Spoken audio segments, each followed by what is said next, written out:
जब मुरली तुम्हारी गूंज उठी,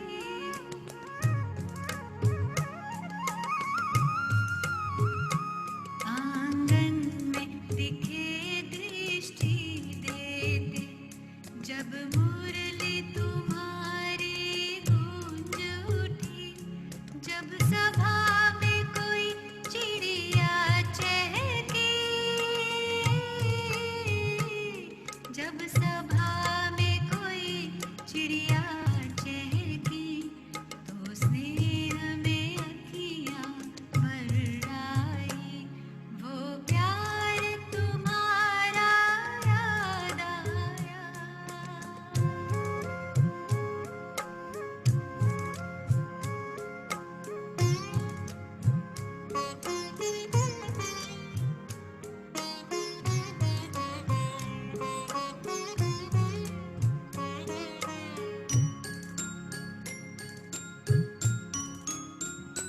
बच्चों की टोली कहने लगी, जब कमरे से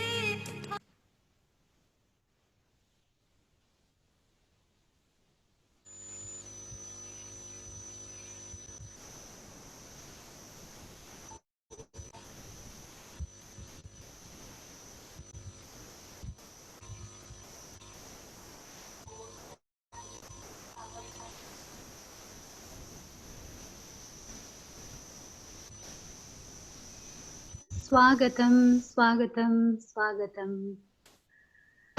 प्यारी नलिनी दीदी का बहुत बहुत दिल की गहराइयों से स्वागत है दीदी आपका इस मिडिल ईस्ट परिवार में। ना केवल मिडिल ईस्ट है बल्कि हम कहेंगे कि आप इस समय, बाबा कहते हैं हमेशा से ही और इस समय खास आप वर्ल्ड की स्टेज पर हो अभी, क्योंकि आपके सामने बहुत सारे देशों के भाई बहने हैं। आपको सुनाई दे रहे दीदी? जी सुनाई पड़ रहा है। ओम शांति। ओम शांति, ओम शांति दीदी। तो बहुत सारे नए भाई बहने हैं, तो हम सभी, मैं अपना पर्सनल, खैर आप मुझे पता नहीं जानते होंगे ऑफ कोर्स, लेकिन मैं अपना एक पर्सनल भी अनुभव आपको शेयर करूंगी। बट सबसे पहले मैं कहना चाहूंगी कि ये चांदनी रात बड़ी देर के बाद आई, ये मुलाकात बड़ी देर के बाद आई, आज आए हैं वो मिलने मुद्दत के बाद, आज की ये शाम बड़ी देर के बाद आई। हम सभी को इंतजार था इस पल का जब हम आपसे वो अनुभव सुने, क्योंकि मुझे ध्यान है शायद 15 साल पहले मधुबन में शांतिवन में एक टीचर्स भट्टी चल रही थी और उसमें आपने बाबा के साथ के अनुभव सुनाए। तो वो जो एक समा जो बंधा था उस समय, वो एकदम जैसे दिल में उतर गया। और आपने एक बात सुनाई थी कि कैसे आप, जब आप पांडव भवन जाते हो तो उस तरफ जो बाबा का जो शांति स्तंभ है वहां जाना कभी कभी अवॉइड भी करते हो, और आपकी आंखों से आंसू आने लग गए। और उस समय जो भी हॉल में उपस्थित थे हर एक की आंखों से वो मोती झरने लगे थे। तो वो एक जैसे ही ना, एक दिल में सबके प्रति जो बाबा के प्रति प्यार है वो उमड़ उमड़ कर जो आया था, आज भी जैसे कि वो आपने उसको जिंदा कर दिया था, फिर से नया बना दिया था। तो दीदी के बारे में थोड़ा सा इंट्रोडक्शन। और तो दीदी जो है हमारी दीदी, ये घाटकोपर मुंबई सेंटर पर हैं। पिछले 58 वर्षों से घाटकोपर सब जोन की सेवाएं दीदी संभाल रही हैं और भारत तथा विभिन्न देशों में अंतर्राष्ट्रीय स्तर की प्रवक्ता के रूप में अंतर्राष्ट्रीय स्तर के सम्मेलनों में नेतृत्व करती हैं और लाखों करोड़ों आत्माओं के जीवन को प्रकाशमय बनाकर उनमें चेतना दीदी ने जगाई है। और छोटी सी उम्र, 14 साल की छोटी सी उम्र से, अर्थात पिछले 65 वर्षों से आप इस ईश्वरीय विश्वविद्यालय से जुड़े हुए हो। और आदरणीय दीदी जी टीचर्स ट्रेनिंग के पहले ग्रुप से लेकर अब तक जो ट्रेनिंग टीचर हैं उसमें दीदी अपना आदर्श ब्रह्मा कुमारी बनने की सभी बहनें इनसे ट्रेनिंग प्राप्त करती हैं। और इन्होंने जो टीचर्स ट्रेनिंग के लिए 5 किताबें भी लिखी हैं। तो हर एक कोई जो कुमारी जब जाती है ट्रेनिंग करने, हम मुझे भी अपने दिन याद है जब हम ट्रेनिंग कर रहे थे, तो बस दीदियों को देखकर लगता है कि हमें भी ऐसा ही बनना है। तो दीदी आपका जो प्यार बाबा के प्रति जो आपके हम कहेंगे रोम रोम में जो छलकता है, बस हमें भी आज उस यात्रा पर ले जाइए साकार के, जैसे कि हम भी बस उस जमाने में पहुंच जाए। ओम शांति दीदी, प्लीज।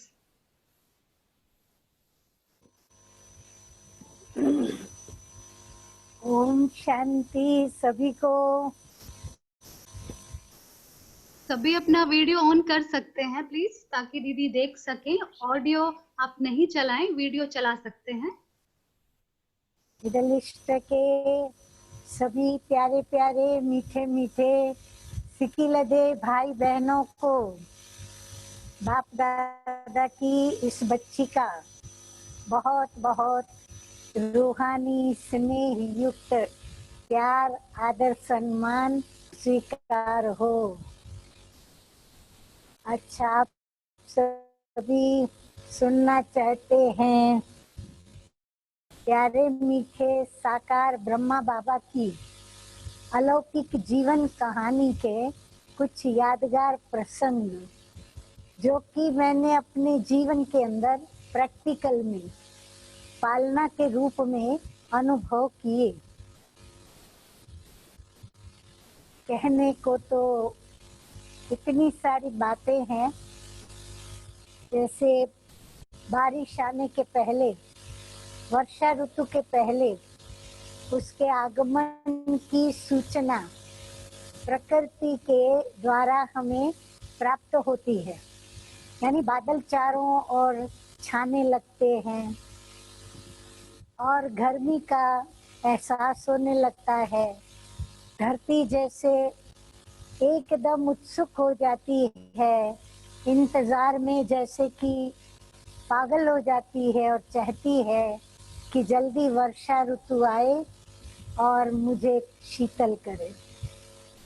ठीक वही हाल मैं भी अपने लौकिक में दादा नाना को देखा हुआ नहीं था, तो एक अंदर में बुजुर्गों के प्रति मेरा विशेष प्यार रहता था, आकर्षण रहती थी और मेरी आंखें मेरे दादा को नाना को सभी भाइयों में बुजुर्गों में ढूंढती थी। क्योंकि मेरे जो लौकिक नाना जी थे, माँ के पिताजी, वो बहुत बड़े विद्वान, बहुत नामी ग्रामी ज्योतिष थे और उस समय अभी भारत स्वतंत्र नहीं हुआ था, तो राजाएं हुआ करते थे प्रत्येक राज्य के अंदर, शहरों के अंदर बड़े बड़े। तो राजा के राज दरबार के वो राजगुरु थे, राज ज्योतिष थे, जिस कारण उनका भी जीवन, उनकी जीवन शैली एक राजाओं महाराजाओं की तरह ही थी। तो लौकिक माँ से जब जब ये समाचार मैं सुनती थी, उम्र तो बड़ी छोटी थी, आप देख रहे हैं, छोटी उम्र में पहले मैं क्या थी, फिर बाद में स्कूल में पढ़ाई करने गई तो स्कूल ड्रेस में देख रहे हो, और फिर उसके पश्चात मैं स्कूल में ही थी और कैसे बाबा से मिलने प्रथम बार मैं मधुबन में गई। तो मधुबन में जब मैं गई तो मेरे साथ देखो मेरा लौकिक परिवार है, बाबा के बाजू में आगे, मम्मा के बाजू में और बाबा के नीचे आगे मेरी लौकिक माँ है विजय बहन, और मम्मा की बाजू में है मेरी लौकिक छोटी बहन इंदिरा बहन, और बाबा के उस तरफ मैं खड़ी हूँ स्कर्ट ब्लाउज में, रंगीन ड्रेस में, पर्स लिए हुए, और बाबा और मेरे बीच में हमारी निमित्त बहन जो हृदय मणि दादी थी, यज्ञ की ही पुरानी बहन थी, तो वो हमारी टीचर थी। और बाबा और दो जो कुमार दिखाई पड़ रहे हैं वो मेरे दोनों लौकिक भाई, एक छोटा भाई एक बड़ा भाई, और बाबा और लौकिक भाई के बीच में एक माता खड़ी है, कैलाश माता, पुराने हैं वो उनको दीदी ओम जान। शांति। दीदी दीदी ओम कुछ शांति। पिक्चर्स नहीं दिखाई दे रहे। जी पिक्चर्स नहीं दिखाई दे रहे अभी। ओके।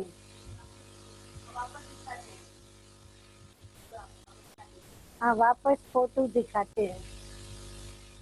अब देखा? हाँ अभी आया। तो ये बचपन का फोटो है। और फोटो देखा एक फोटो जिसमें मैं बचपन सजाई बैठी हूँ, दूसरा फोटो मेरा स्कूल ड्रेस में, जो है फोटा तीसरा फोटो नीचे मेरी लौकिक माँ, लौकिक 2 भाई, मैं, हमारी टीचर आदि का फोटो है। इस प्रकार हम परिवार में पहली बार जब मधुबन में गए तो आपको मैंने पहले ही बताया कि मेरे दादा नाना को नहीं देखा था, तो मेरे दिल में प्यास थी। प्यास इसीलिए थी मेरे को, બાબાના હયાતી તે વખતના ગયેલા છે. ખબર પડી? બ્રહ્મા બાબા જીવતા હતા ત્યારનો છે. એટલે ઓલો ફોટો હતો ને બાબા જોડે બધા સાથે. આ મધુબનમાં ગઈ હતી ને, મધુબનના ફોટાઓ છે બધા. હા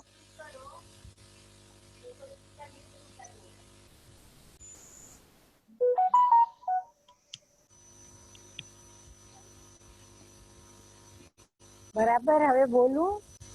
हाँ जी दीदी कंटिन्यू कीजिए। अच्छा, તો અહીંયા 9 ફોટા સાથે દેખાયા છે ને. આ જારીને અડું ને તો બધાના ફોટા જેટલા જોતા હશે ને હા ખસેડી ખસેડીને જોવાય જો. બરાબર. જોઈ Pavitra, can we mute everybody else, please? Just કેટલા બધા.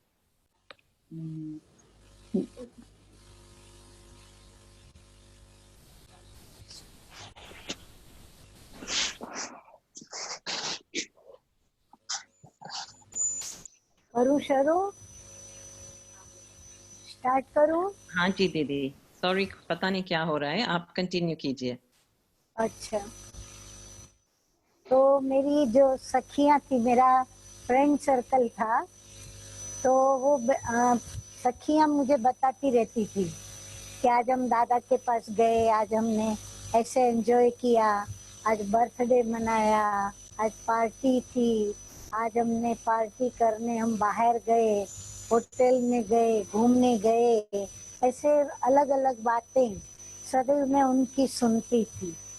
तो मैं थोड़ा उदास निराश हो जाती थी कि मैंने तो मेरे दादा नाना को भी नहीं देखा, जब देखा ही नहीं तो फिर उनकी पालना का तो कोई प्रश्न ही नहीं उठता।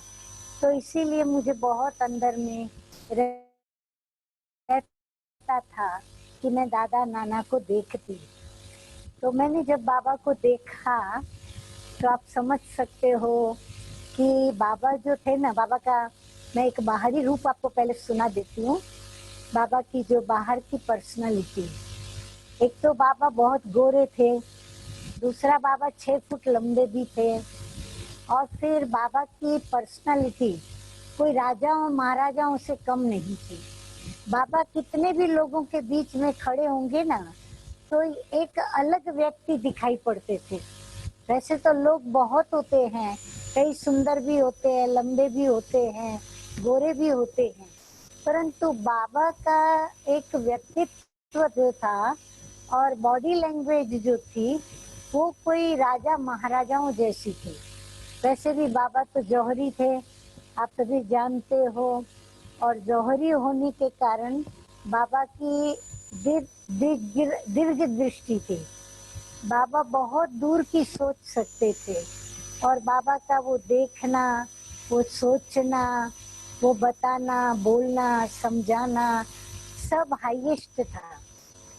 तो बाबा को जब देखा तो सभी सारा परिवार बाबा के सामने बैठा था, मैं भी बैठी थी, और तभी पोखरान हाउस यानी पांडव भवन, जिसको हम आज पांडव भवन कहते हैं, जहाँ हम मधुबन शांतिवन जाते हैं तो हम पांडव भवन में जाते हैं।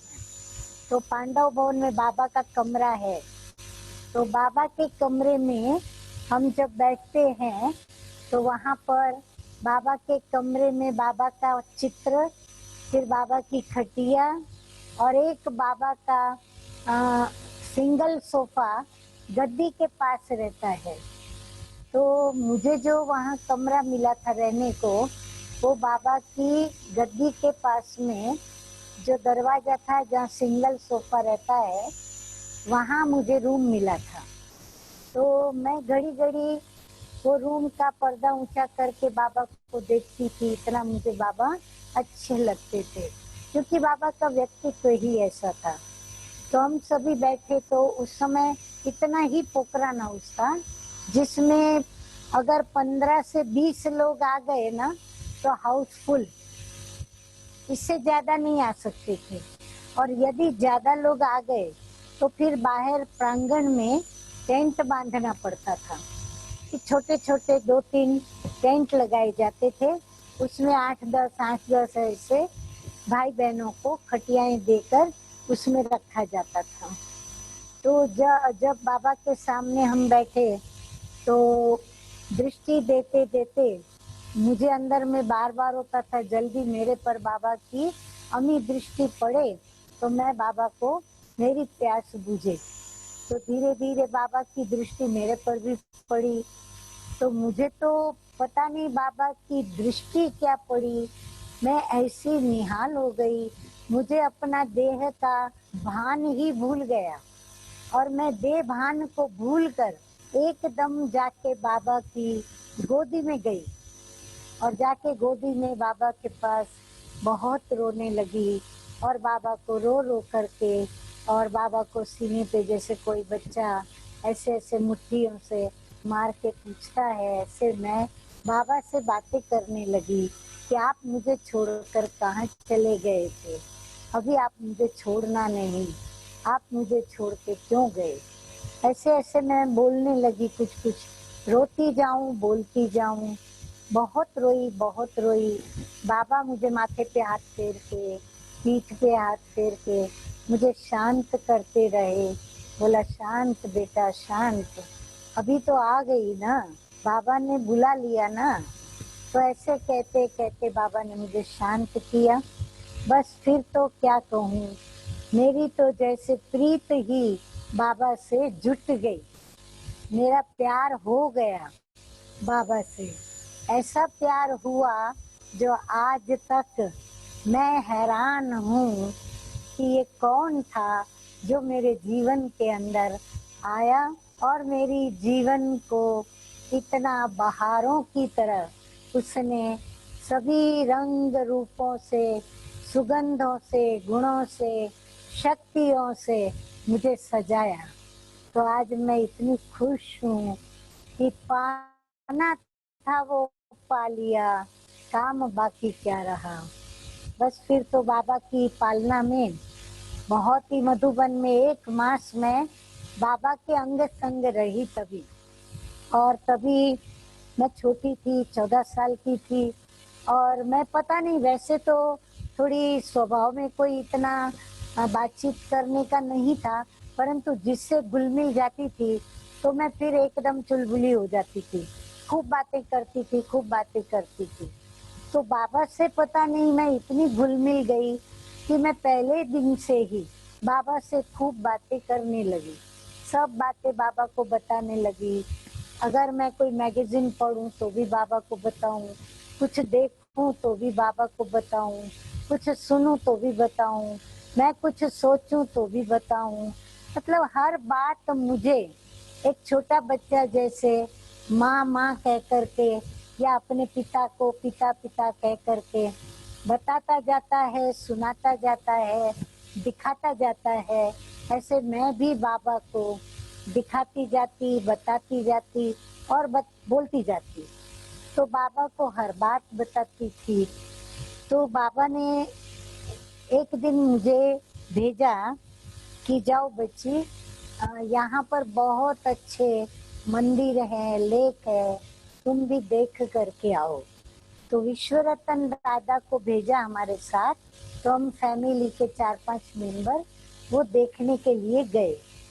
तो रघुनाथ मंदिर देख के मैं जल्दी आके, मुझे बहुत इंटरेस्ट वैसे भी नहीं था भक्ति ध्यान धारणाओं में, परंतु घर में एक वातावरण धार्मिक था, क्योंकि नाना जी बहुत विद्वान थे, पिताजी भी हमारे बहुत वेदों शास्त्रों के पढ़े हुए, जाति के हम ब्राह्मण थे तो वो भी बड़े विद्वान थे, और हमारी माँ के परिवार के भी 3-4 सदस्य सभी विद्वान थे, सभी ने धार्मिक पुस्तकें लिखी थी और नाना जी ने गीता पुस्तक लिखी थी। तो वातावरण एक घर में धार्मिक था और रोज शिव का पूजन लौकिक माँ करती थी, लौकिक पिताजी करते थे, रोज आरती धूप दीप चंदन सब कुछ होता था। अड़ोस पड़ोस के सभी आरती पर 35-40 लोग इकट्ठे भी हो जाते थे और बहुत धाम धूम से वो मंदिर में हम घर में ही पूजा करते थे। तो जब रघुनाथ मंदिर में गए तो मैं लौट के आ गई, थोड़ा टाइम जाके वहाँ एक पेड़ के पास बैठ गई जब तक वो लोग देख करके आवे। तो मैं बैठी थी तो मेरे बाजू में कोई बैठा था, उसने मेरे को पूछा, सहजी आप कहाँ से आई हो, क्यों आई हो? तो मैं तो छोटी थी, मैंने बताया मैं यहाँ ब्रह्मा कुमारी आश्रम में आई हूँ और यहाँ हमारे बाबा हैं उनसे मिलने मैं आई हूँ। और फिर मैंने उन्होंने पूछा क्या है वहाँ पर, तो मैंने ज्ञान सुनाना शुरू किया। तो ज्ञान सुनाते सुनाते बहुत पब्लिक जमा हो गई, क्योंकि मैं बहुत छोटी आयु की थी, छोटी दिखती थी, तो सभी को आश्चर्य लगता था कि ये इतनी बड़ी बड़ी बातें कैसे बताती है। तो लोग जमा हो गए। अब ये जो लोग जमा हो गए वो समाचार बाबा के पास पहुंच गया। तो जब मैं पहुंची तो मैं भी बाबा को सुनाने लगी कि बाबा आज हम गए थे रघुनाथ मंदिर में और वहाँ ऐसे ऐसे मैंने ज्ञान सुनाया, लोग जमा हो गए। तो बाबा ने कहा अच्छा क्या सुनाया? तो मैंने बाबा को सब बताया कि मैंने ये भी सुनाया, ये भी सुनाया, ये भी, यानी 7 दिन का कोर्स वो सब मैंने इधर उधर से मोड़ के जोड़ के सारा उस आधा पौना घंटे में सबको सुना दिया था। तो बाबा मुस्कुराने लगे कि तुमने 7 ही दिन का कोर्स करा दिया उन को। तो मैंने कहा जो बाबा मुझे मन में आया मैं बताती गई उनको।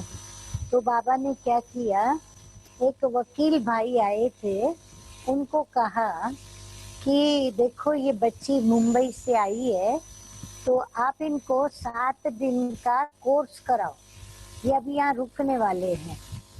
तो उसको तो बहुत खुशी हो गई, उनको भी अपने 4 बच्चे थे, बुजुर्ग भी थे, वो बुजुर्ग माना एकदम बुजुर्ग नहीं थे परंतु फिर भी उम्र में काफी बड़े थे। तो बोला इनको तुम अभी कोर्स कराओ।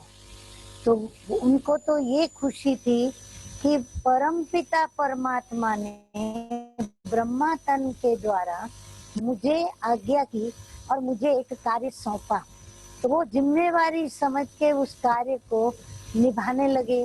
तो दूसरे ही दिन से उन्होंने मुझे ज्ञान सुनाना शुरू किया।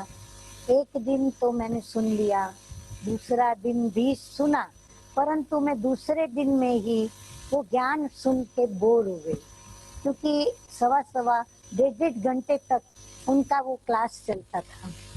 तो मैं इतनी बोर होने लगी, तो मैंने जाके बाबा को बोला कि बाबा ने मुझे नहीं बताया कि ये बच्ची तुमको ये वकील कोर्स कराएगा। तो मैंने कहा बाबा ये कोई वकील आया है ना? तो बाबा ने बोला हाँ बच्ची, क्यों क्या बात है? मैंने कहा बाबा मेरे पीछे पड़ गए हैं। बोला क्यों? मैंने कहा वो मुझे कहते मैं तुमको 7 दिन का कोर्स कराऊंगा, तो वो मेरा कोर्स ले रहे हैं, परंतु बाबा मुझे ना बहुत कंटाला आता है, मैं बहुत बोर होती हूँ, मुझे ज्ञान ऐसे सुनना नहीं है उनसे, मैं जो भी ज्ञान सुनूंगी ना वो मैं आपसे सुनूंगी, बाकी मुझे कोई ज्ञान नहीं सुनाई। तो बाबा एकदम मंद मंद मेरे को देख करके बहुत मीठा मुस्कुराए, बोला अच्छा ऐसी बात है, ठीक है बाबा उसको बता देगा, अभी से वो तुमको कुछ नहीं बताएगा, जो बताना है वो तुझे बाबा मम्मा सुनाएंगे। मैं तो खुश हो गई। फिर वो वकील को शायद बता दिया होगा, तो वो वकील फिर मुझे ज्ञान ऐसे नहीं सुनाने लगे। ऐसे कभी बातचीत करते करते कोई एक दो पॉइंट बता दी तो ठीक है, बाकी मुझे नहीं बताते थे। तो ये मुझे एक जीवन के अंदर सीखने को बात मिली, जो मैंने बाद में इस बात को महसूस किया कि हम यदि सत्य जो दिल में है वो बाहर भी अगर बोल देते हैं, बता देते हैं, तो हमें फायदा बहुत होता है। अगर मैं ये बात अंदर ही अंदर दबा के रखती और बोरिंग से ज्ञान सुनती रहती तो न मेरी बुद्धि में ज्ञान उतरता, उनका टाइम वेस्ट, मेरा भी टाइम वेस्ट, और बाबा के पास मैं खरी नहीं उतरती। परंतु ये मैंने बाबा को सच बता दिया निसंकोच होकर के, तो बाबा ने मेरी हैंडलिंग टोटल ज्ञान सुनाने से लेकर के मुझे संभालने तक की, आज तक भी क्या, लेकिन हमेशा के लिए जिम्मेवारी मेरी बाबा ने सामने से उठा ली। मुझे नहीं कहना पड़ा कि प्रभु मैं तेरी तुझे समर्पित होती हूँ, मुझे तू संभालना, मेरी संभाल अभी तू करना, मेरी नैया तू पार करना। मुझे ये कभी कहने का मौका नहीं मिला। क्यों? बाबा ने जिम्मेवारी जो ले ली, ये एक बार की बात नहीं। फिर मैं बीच बीच में प्रसंग सुनाती जाती हूँ, आप उनको आगे पीछे थोड़ा समझ ही लेना। तो ये प्रसंग ने मुझे ये सिखा दिया कि जो बात दिल में है वो बतानी। वैसे भी मैं जो दिल में होता था वो मैं खुले दिल से घर में भी क्या, कहीं भी क्या, मैं बता दिया करती थी। इसीलिए बाबा मुझे कहते थे, तू सच्चाई सफाई वाली बेटी हो, तू सचली कौड़ी हो, तुम कोई भी बात दिल में नहीं रखती हो, छिपाती नहीं हो, बाबा को सब कुछ तुम बताती हो। तो फिर मैं एक दूसरा प्रसंग इस विषय में आपको बताना चाहूंगी कि सच बताने से हमें कितने फायदे होते हैं। बाबा ने जिम्मेवारी तो हमारी ले ली, लेकिन जिम्मेवारी के साथ साथ बाबा ने मुझे सब कुछ सिखाना शुरू किया। कैसे बोलना, कैसे भाषण करना, कैसे 7 दिन का कोर्स कराना, कैसे प्रदर्शनी में समझाना, कैसे वीआईपी से बातें करना, कैसे उठना बैठना, रिस्पेक्ट देना, रिगार्ड देना, क्या क्या नहीं बाबा ने सिखाया। हर बात बाबा ने मुझे सिखाई, क्योंकि बाबा कहते थे सच तो बिठो नच, सच की नाव डोलती है पर डूबती कभी नहीं। सच्चा जो होता है वो सदा खुश राजी रहता है। सच जो होता है वो सदा अपनी मन की मुरादों को पूरी करता है, उसकी मन की मुरादें पूरी होती है। तो ये मैंने जीवन के अंदर अनुभव किया कि बाबा को सच प्रिय है, क्योंकि गॉड इज ट्रूथ, वो सत्य है, सत्यम शिवम सुंदरम है, तो उसको भी सत्य ही प्रिय है। तो इसीलिए मैं बाबा के पास जब जब गई, मैंने बाबा को हर बात सच्ची बताई। तो मैं छोटी थी, छोटी होने के कारण कई बातों में गड़बड़ भी बहुत करती थी, भूलें भी बहुत करती थी, और हर बात बताने में कभी कभी नुकसान भी होता है, तो थोड़ा युक्ति युक्त भी बोलना होता है। तो मैं मधुबन की ही बात बताती हूँ। मैं मधुबन में जब पहली बार गई तो भोजन करने के पश्चात, भोजन से पहले भी कभी बाबा के पास जाती थी, कभी भोजन के बाद भी जाती थी। फिर कुछ दिनों तक तो मैंने रोज बाबा के साथ नाश्ता किया, भोजन किया रेगुलर। परंतु जब मैं नहीं करती थी बाबा के साथ, तो बाबा के पास जब भोजन करके जाती थी तो बाबा मेरे को पूछते थे कि बच्ची भोजन हो गया तेरा? मैंने कहा जी बाबा हो गया। तो बोला क्या खाया? तो मैं बताती थी दाल रोटी चावल सब्जी जो भी होता था। अब बाबा ये नहीं पूछता था कैसा था, कैसा लगा, क्या हुआ, पर मैं अपने आप बाबा को बताने लगी। पहली बार भी मैंने कहा बाबा भोजन तो किया, परंतु क्या है रोटी है ना वो जरा कॉर्नर से कच्ची कच्ची लगी मुझे, इसीलिए मैंने वो रोटी तोड़ के बीच बीच का जो नरम नरम हिस्सा पका हुआ था वो खाया। बाबा ने कहा कच्ची रोटी लगी, मैंने कहा हाँ, क्योंकि तभी सिंधी रोटी पकती थी। सिंधी रोटी पंजाबी पराठे की तरह पकती थी और गुजराती रोटी फुलके होते हैं, बहुत पतले होते हैं और फुलके ऐसे बॉल की तरह फूलते हैं। तो वो रोटी और उस रोटी में बहुत फर्क था। बाबा ने कहा अच्छा। मैंने कहा बाबा हमारी जो रोटियां होती है ना वो बहुत पतली होती है और बॉल की तरफ फूल जाती है। बाबा ने कहा अच्छा ठीक है। तो बाबा किचन में गए, मैं नहीं थी तभी, किचन में जाके किचन में बताया कि देखो मेरे गुजराती बच्चे आए हैं तो उनको ऐसी रोटियां खाने की आदत नहीं है, तो उनके लिए गुजराती फुलके बनाओ। जो भी गुजराती बहन हो उनसे सीख के गुजराती फुलके बनाओ। तो तुरंत गुजराती फुलके बनना शुरू हो गए। तो मेरे को वंडर लगा, तो मैंने बाबा को फिर पूछा जब भी, मैंने कहा बाबा आज तो मजा आया खाने का, आज तो बिल्कुल गुजराती रोटी मिली हमको। बोला अच्छा तुमने खाया? मैंने कहा जी बाबा मैंने खाया। फिर मैंने कहा बाबा लेकिन, तो बाबा ने कहा लेकिन क्या? अब मुझे दूसरी बात बतानी थी। एक बात मेरी सुनी ना बाबा ने तो हिम्मत आई, हिम्मत बढ़ी मेरी। तो मैंने कहा बाबा लेकिन क्या है, चावल जो था ना वो थोड़ा कच्चा लग रहा था मुझे। वैसे कच्चा था नहीं प्रैक्टिकल, परंतु हम बहुत थोड़ा गला हुआ खाते थे, तो उसकी भेंट में वो जरा मुझे खुले खुले थे तो कच्चे लगे। बाबा ने कहा क्यों बच्ची? मैंने कहा बाबा हम ना ऐसा इतना खुला खुला नहीं खाते हैं, थोड़ा गला हुआ खाते हैं।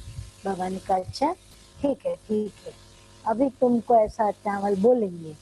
फिर बाबा किचन में गए, बता के आए कि चावल जो बनाओ गुजराती बच्चों के लिए थोड़ा गला हुआ चावल बनाओ। तो फिर वहाँ किचन में थोड़ा आपस में सभी बातें करने लगे कि बाबा दूसरी बार किचन में आकर के और बता रहे हैं, जरूर कोई तो बाबा को कुछ बता के आता है, तभी बाबा आकर के बताते हैं। तो ये कौन बताता है?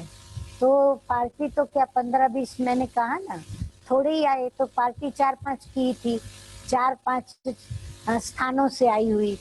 सभी की टीचरों ने अपने अपने स्टूडेंट से पूछा जो पार्टी में लेकर के आए थे। हमारी टीचर ने भी, हम जो भी गए थे 6-7 उन लोगों से पूछा। परंतु ड्रामा अनुसार मैं रघुनाथ मंदिर की जो बात बताई ना आपको, तो मैं तभी रघुनाथ मंदिर में देखने के लिए गई थी। तो हमारे लौकिक परिवार से तो सबसे पूछ लिया, बाकी मैं रह गई थी बताने के लिए, तो पता ही नहीं चला। बोला कोई नहीं अभी तक तो कोई मिला नहीं कि किसने जाके बताया। फिर हमारी लौकिक माँ को थोड़ा अंदर में सोच चला कि हो ना हो ये नलनी जाके जरूर बता के आई होगी, ये हर बात बाबा को जाके बताती है और ये वैसे भी घर में भी ऐसे करती है, हर बात बता देती है, तो यही कुछ बता के आई होगी, गड़बड़ करके आई होगी। तो लौकिक माँ ने मुझे बुलाया, प्यार से बिठाया, प्यार से मुझे पूछा और फिर मुझे बोला कि तू गई थी बाबा के पास? मैंने कहा गई थी। तो बोला कुछ बाबा से बातें हुई? मैंने कहा हाँ मेरी बातें हुई। बोला क्या हुआ बातें? मैंने कहा कुछ नहीं, मुझे तो बाबा ने पूछा तुमने खाया पिया, तो मैंने बाबा को पहले रोटी का बताया था, फिर रोटी देखो गोल फुलके मिलने लगे, फिर मैंने चावल की बात बताई आज, तो चावल की बताई तो बाबा ने कहा अच्छा कल से तुझे चावल भी अच्छा मिलेगा। तो बोला अच्छा तू ऐसा बता के आई, भले हर्जा नहीं। पर लौकिक माँ ने मुझे बहुत अच्छा पाठ पढ़ाया। मुझे बोला कि देखो तुमने ये फरियाद की, एक्चुअली तुमको लगता है कि तुमने दिल की बात बताई, लेकिन दिल की बात बताने के साथ साथ तूने वहाँ की कंप्लेन की। देखो बाबा किचन में गए, सभी को पूछने लगे तो सभी को अंदर संकल्प चले कि कौन है जिसको ये चावल कच्चे लगे, अच्छे नहीं लगे, तो बाबा उनको बता के आए। तो ऐसे नहीं करने का। उस दिन की घड़ी, आज की घड़ी, लौकिक माँ ने बहुत कुछ समझाया। फिर उस दिन से आज की घड़ी मैंने कभी भी कोई फरियाद बड़ी दीदी दादियों को या बाबा मम्मा को कभी भी मैंने किसी की नहीं की। इवन किसी टीचर्स की, सखियों की भी मैंने कभी नेगेटिव बात वहां जा करके नहीं बताई। ये एक मैं जीवन के अंदर पाठ सीख गई।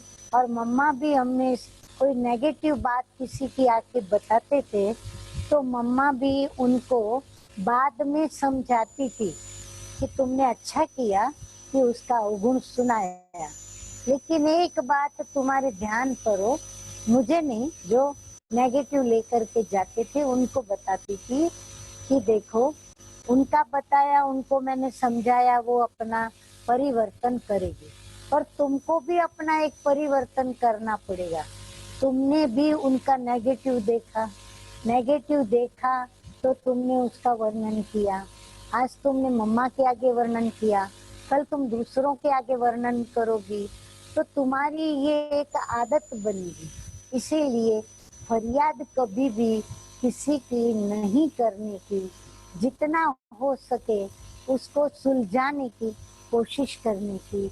अच्छा किया तुम मम्मा के पास आई, परंतु हमेशा के लिए ये बात ध्यान में रखो, नेगेटिव बोलने वाला हमने अपनी भी कंप्लेन कर देता है कि हम भी नेगेटिव देखते हैं और नेगेटिव बताते हैं।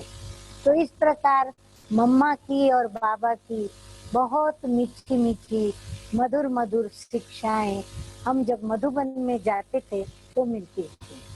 अब मधुबन से जब बॉम्बे आ गए, फिर हमारे लौकिक पिता ने सेंटर खोलने का संकल्प बाबा से मिलकर के किया। बाबा की श्री मत पर घाटकोपर में नया केंद्र बनाना, घर लेना था लौकिक में वास्तव में, परंतु उनको विचार आया कि बच्ची शादी नहीं करती है तो उसकी शादी के पैसे तो जमा करते ही हैं माँ बाप, तो क्यों नहीं इसको दहेज में सेंटर बना के दे दिया जाए। तो लौकिक बाबा ने अलौकिक ब्रह्मा बाबा ने प्रेरणा दी। लौकिक बाप को भी ये बात बहुत अच्छी लगी, दिल में थी। फिर तीनों माता पिता, पारलौकिक, अलौकिक और लौकिक, आप फोटो देख रहे हो, तीनों माता पिता ने मिल करके और फिर जब घाटकोपर सेंटर के लिए जगह लिया, तो आपको मैं एक बात बताते हुए गौरव और गर्व अनुभव करती हूँ कि आज हमारी जितनी भी ब्रांचेस है वर्ल्ड के अंदर, किसी भी ब्रांच का उद्घाटन शिव बाबा ने, ब्रह्मा बाबा ने नहीं किया, लेकिन एक परम सौभाग्य घाटकोपर सेवा केंद्र को प्राप्त हुआ कि तीनों माता पिता ने घाटकोपर सेवा केंद्र का उद्घाटन किया। तो ये उद्घाटन के फोटो हैं। जिस मकान में घाटकोपर सेवा केंद्र है, बाबा आए हैं, कंपाउंड में गाड़ी खड़ी है, ब्रिजेंद्रा दादी बाबा के नजदीक, और इस तरफ नलिनी बहन खड़ी है और लौकिक में मौसी खड़ी है, पीछे उषा बहन रमेश भाई की वो खड़ी है, इस तरफ काकू भाई लौकिक में पिताजी नलिनी बहन के वो भी खड़े हैं। तो ये गाड़ी में लेके आए, काकू भाई अपनी गाड़ी में बाबा को लेके आए घाटकोपर। फिर सेंटर पर बैठे हैं बाबा और लौकिक माँ विजय बहन। विजय बहन ध्यान में जाती थी, दिव्य दृष्टि प्राप्त थी, तो भोग लगाया बाबा के सामने और काकू भाई भी बैठे हैं और सभी ने मिलकर के उद्घाटन का भोग लगाया। भोग के पश्चात बाबा ने सभी को अपने हाथों से उद्घाटन का सफरजन टोली के रूप में सभी को बांटा। खुद बाबा एक एक को उनकी जगह पर जाकर के दिया, ऐसे नहीं कि किसी को बोल दिया, कोई खड़ा हो गया और टोली देता गया नहीं। बाबा का इतना बच्चों से प्यार था, बाबा एक एक बच्चों को इतनी मीठी रूहानी स्नेह भरी दृष्टि से निहाल करते जाते और उनको टोली देते देते जैसे कि उनको पूरे वर्षे की चाबी ना देते हो, ऐसे सभी को बाबा अपने हाथों से टोली भी देते थे। तो इस प्रकार आए, फिर मम्मा भी आई। बाबा तो आके गए, लेकिन फिर मम्मा भी पधारी घाटकोपर सेवा केंद्र पर। तो ये मम्मा के भी कुछ 2-3 फोटोग्राफ्स हैं। एक तो फोटो है जो मम्मा सायंस सेवा केंद्र पर पधारी है, जहाँ हमारा अलौकिक जन्म हुआ, जो आप इस तरफ देख रहे हो। तो मम्मा के साथ पूरा ग्रुप बैठा हुआ है, वो सायंस सेवा केंद्र का है। लौकिक पिताजी भी हैं, नलनी बहन भी है उसमें, बहुत कुछ भाई बहने हैं। और फिर ऊपर में आप देखेंगे काकू भाई जो लौकिक में पिताजी हैं, वो मम्मा का जो मम्मा बोल रही है उसका माइक पकड़ के और कैसेट भर रहे हैं। नीचे फोटो है कि मम्मा ने क्लास कराया, भोग लगाया, फिर सभी ने भोग स्वीकार किया। उसके पश्चात मम्मा को हम लोगों ने भोजन कराया, तो मम्मा को नाश्ता भोजन भी वहीं कराया था। तो लौकिक माँ उनको चम्मच से भोजन खिला रही है, ब्रिजेंद्रा दीदी भी है, मैं भी हूँ। और इस प्रकार मम्मा ने हमारी पालना की।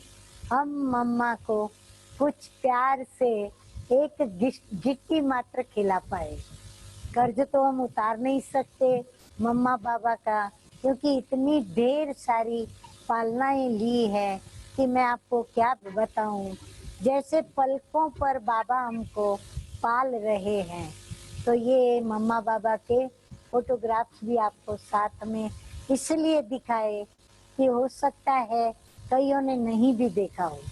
अब ये एक फोटो है जो आप लोग कई बार मुरली में सुनते होंगे, hear no evil, see no evil, talk no evil. बाबा ने बंदर की जगह पर अपनी नल्ली बच्ची को बिठाया और फोटो निकाला। तो ये फोटो से मेरा जीवन फाइनल समर्पित की लिस्ट में तब से मैं आ गई। और पहली बार मैंने ये ब्रह्मा कुमारी ड्रेस को धारण किया। तो मैं तभी बाबा मुंबई में थे और बाबा की रोज मुरली चलती थी। तो मैं एक दिन मुरली सुनने नहीं गई निंद्रा की वजह से।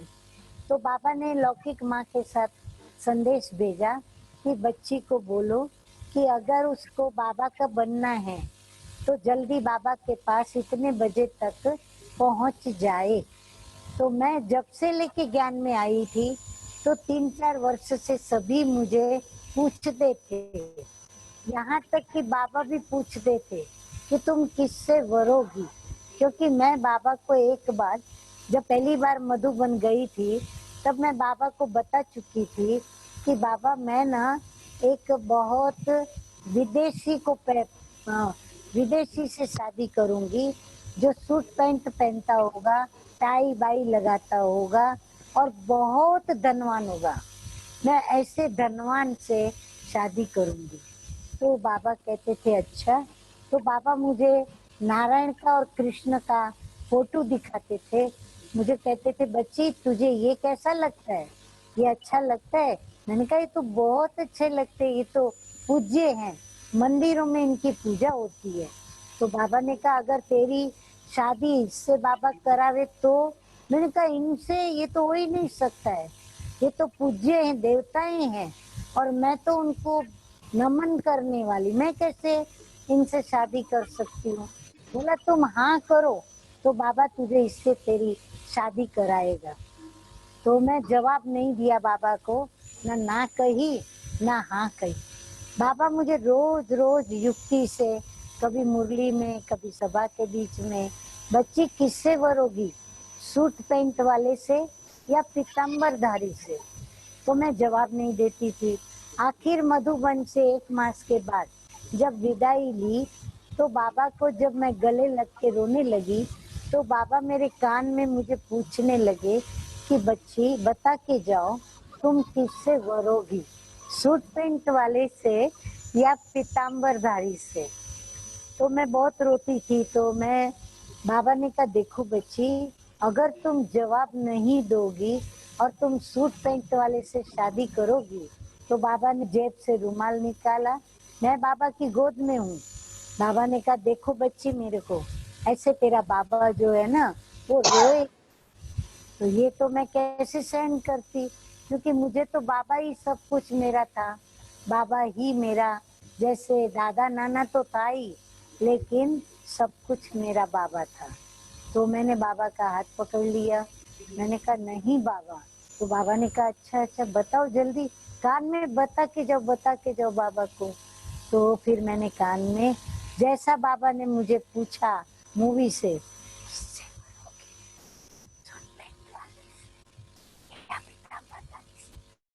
तो मैंने भी, सुनाई पड़ा आप लोगों को? नहीं दीदी, फिर से बोलिए। आवाज कट गई। जो जोर से बोला वही बाबा ने मूवी में बोला कि तुम किससे वरोगी। तो फिर मैंने भी जवाब वैसे ही दिया कि बाबा मैं पीताम्बरधारी से शादी करूंगी। तो बाबा बस, फिर बाबा ने मुझे डबल टोली भी खिलाई, फिर हम विदाई ली। और विदाई कैसी वंडरफुल, जब विदाई ले रही थी तो मैं तो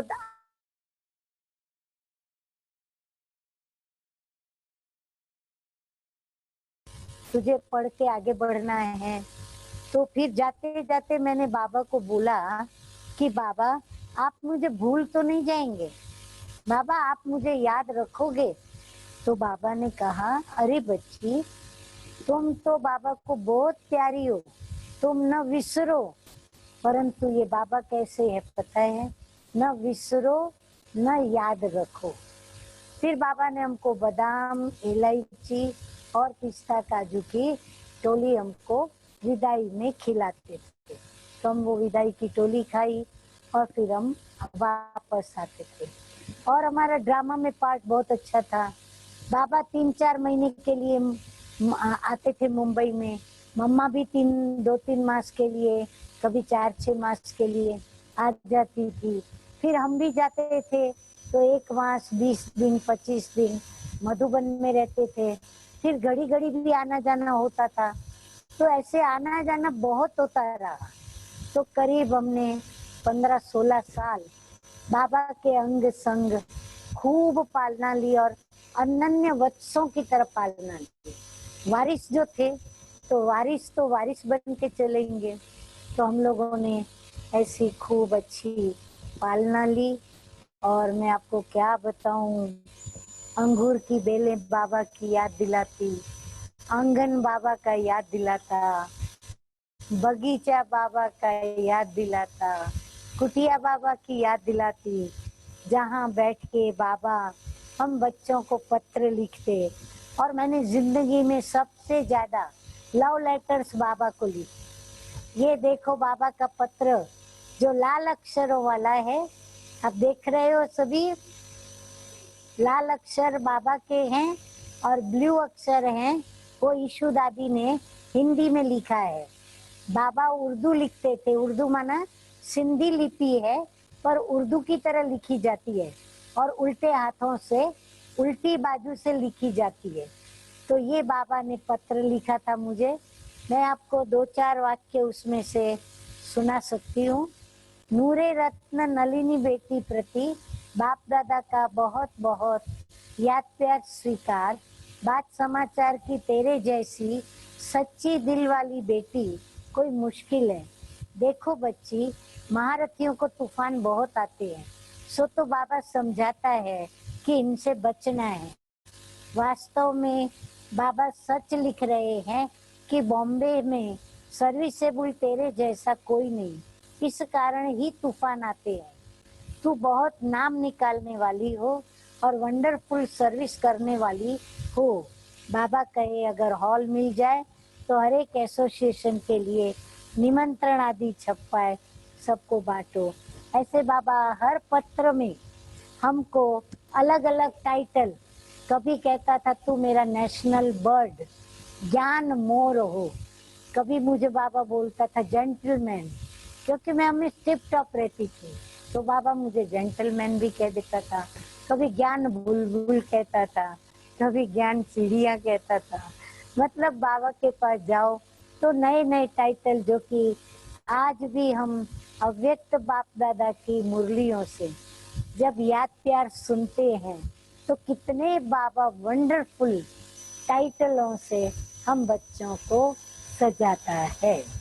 तो हमको बाबा ने बहुत प्यार दिया, उठते बैठते गोदी मिली, हम बच्चों से खेले भी बाबा, और खेल भी पता है बैडमिंटन, बाबा तो वृद्ध थे तो भी बाबा हम बच्चों से बैडमिंटन, अब मैं तो 14-15 साल की, परंतु मेरे साथ तो बाबा का ये एक स्वभाव था, बच्चों के साथ बच्चे, युवा के साथ युवा, बुजुर्गों के साथ बुजुर्गों के।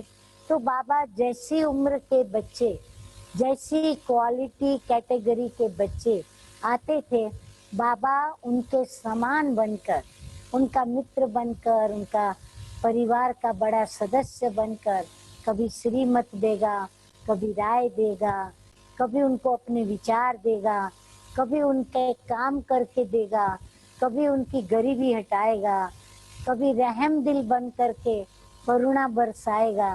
हर एक को जैसी क्वालिटी का बच्चा सामने आएगा, बाबा निर्भेद, निसंकोच, और हर एक को, चाहे ज्ञानी हो अज्ञानी हो, शाहूकार हो गरीब हो, सबको अपना रूहानी प्यार एक जैसा लुटाता था। ऐसे नहीं शाहूकार को ज्यादा, गरीब को गरीब समझ के कम नहीं, गरीबों को ज्यादा प्यार करता था।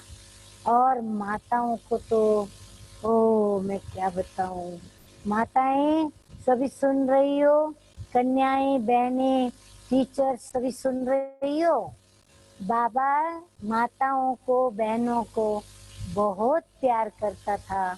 ये जो हिस्ट्री हॉल है ना, तभी नया नया बना था, बाबा हिस्ट्री हॉल में जैसे ही दरवाजे से आता था तो माताएं पहले सामने बैठी हुई होती थी, फिर उस तरफ भाई लोग बैठे होते थे, तो बाबा की संदली माताओं के सामने, तो बाबा आके माताओं के सामने खड़े हो जाते थे और पता है क्या करते थे, त्रिलोकी नाथ, त्रिकालदर्शी, त्रिनेत्री, देवों के देव बनाने वाले, गुरुओं के गुरु, गुरु नाम गुरु, जगत गुरु, सतगुरु, जिसके पहले कोई नहीं था, बाद में कोई नहीं, जिसका कोई माता पिता नहीं, न कोई माता पिता होगा, ऐसा हमारा बाबा, भगवान, ईश्वर, खुदा, अल्लाह ब्रह्मा के तन में आकर क्या करता था पता है,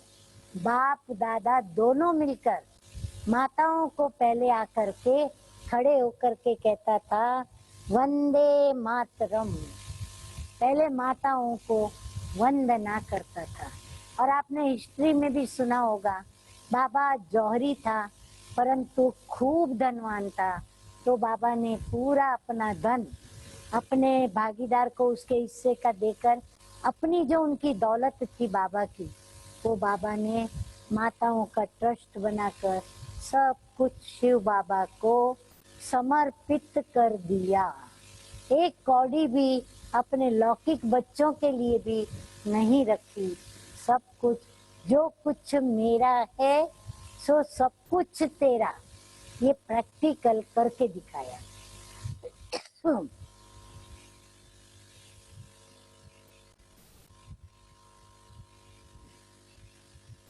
क्योंकि बाबा का सिखाने का यही तरीका था कि जो कुछ भी बाबा कहते थे वो करके दिखाते थे, ऐसे नहीं कहे बाद में करे, नहीं, पहले करते थे। और हमें भी यही सिखाया कि कभी भी किसी को समीप के रत्नों को ज्ञान देना है, जैसे परिवार में परिवार को ज्ञान देना है, तो बिना धारणा के ज्ञान मत दो, पहले ज्ञान मत सुनाओ, पहले धारणा कर लो।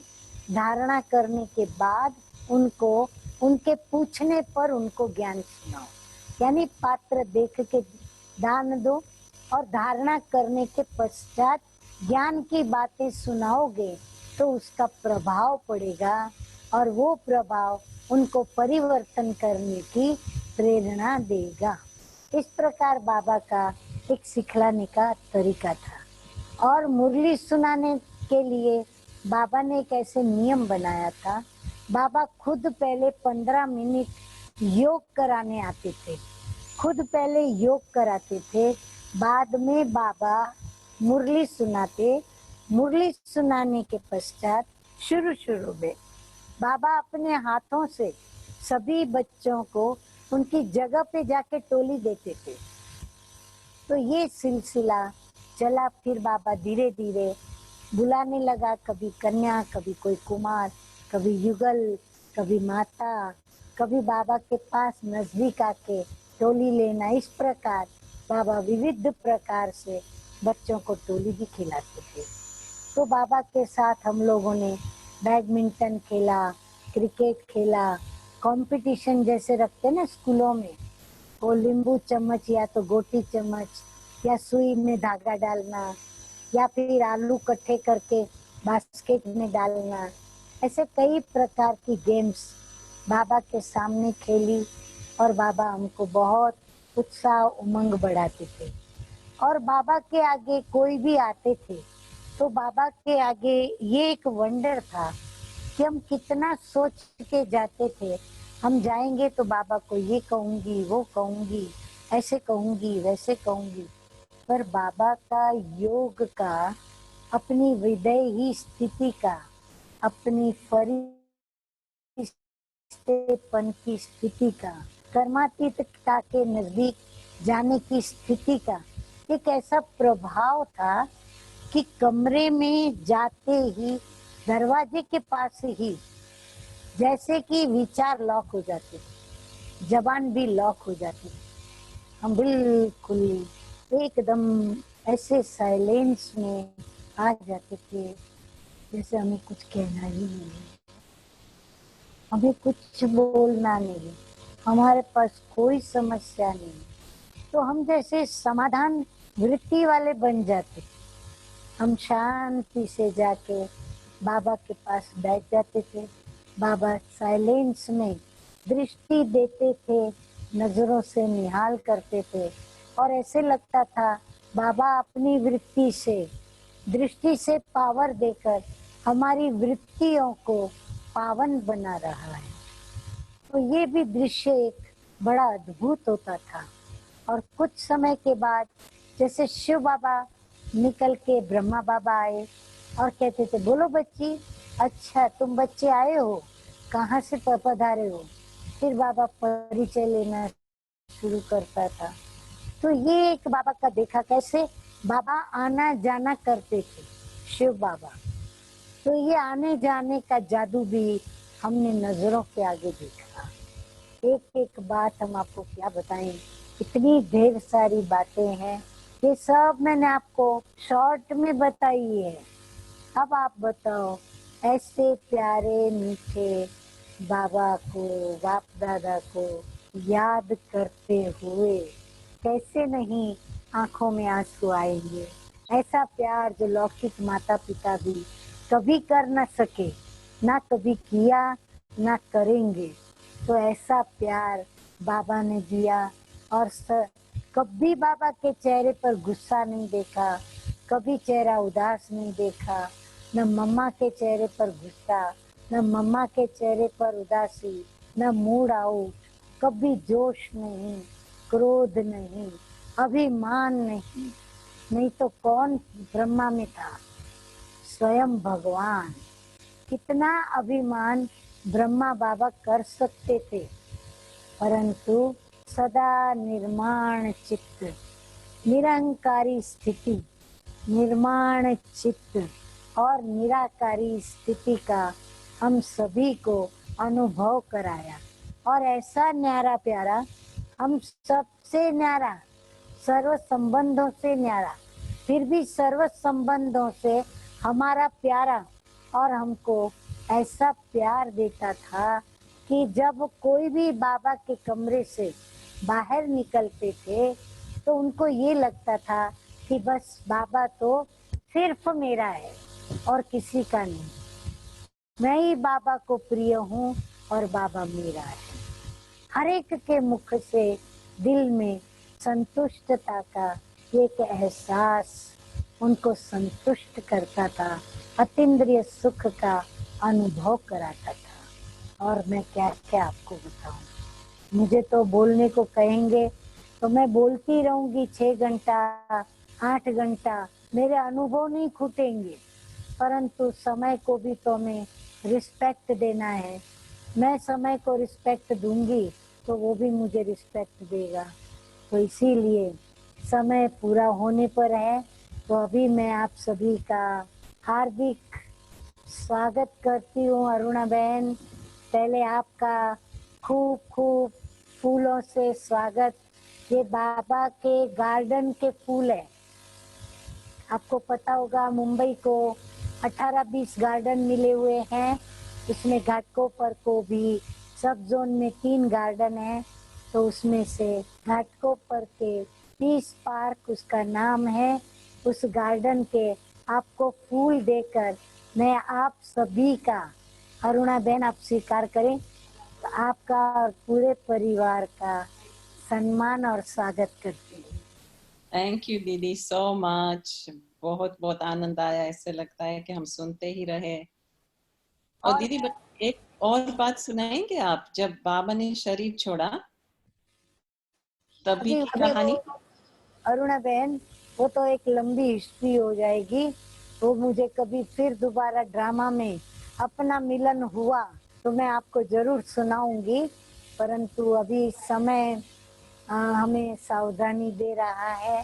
पूरा करने पर के लिए समाप्ति की ओर जा रही हूँ।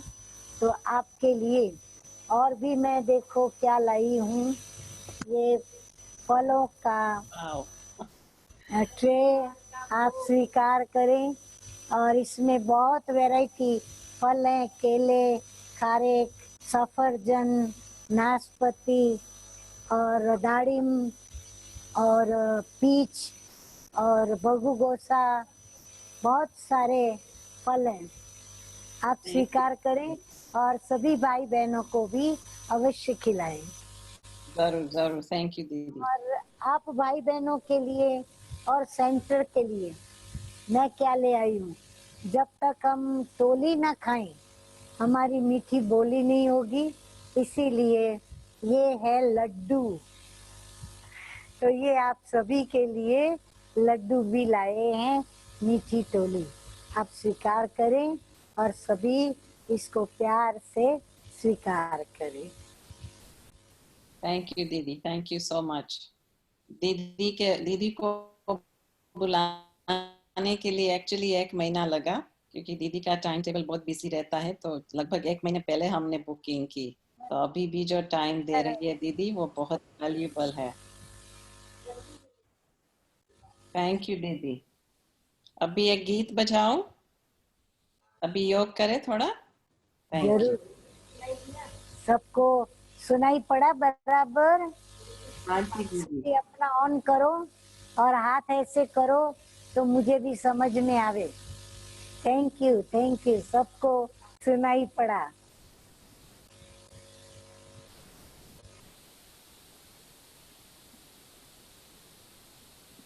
सब ऑन कर सकते हैं माइक। सभी ने बाप दादा का अनुभव सुनते, बाप दादा को महसूस किया। जी दीदी, बहुत दीदी। ओम शांति दीदी। ओम शांति। शांति, ओम शांति। बहुत अच्छा लगा, बहुत अच्छा लगा। ओम शांति। ओम शांति दीदी। कविता यहाँ, कविता दादी साहब। शांति दीदी। ओम ओम शांति दीदी। ओम शांति दीदी। ओम शांति। ओम ओम शांति ओम शांति। ओम शांति। बहुत बहुत शुक्रिया। ओम शांति दीदी। ओम शांति। थैंक यू दीदी, बहुत बहुत थैंक यू। थैंक यू, धन्यवाद। Thank you. थैंक यू दीदी, लड्डू बहुत थैंक अच्छा लगा। यू। बहुत अच्छा लगा। Thank you. लड्डू बहुत स्वादिष्ट। आवाज से भरी मधुर साज से भरी अंदाज में बुलाए बाबा पुकार के बच्चिया।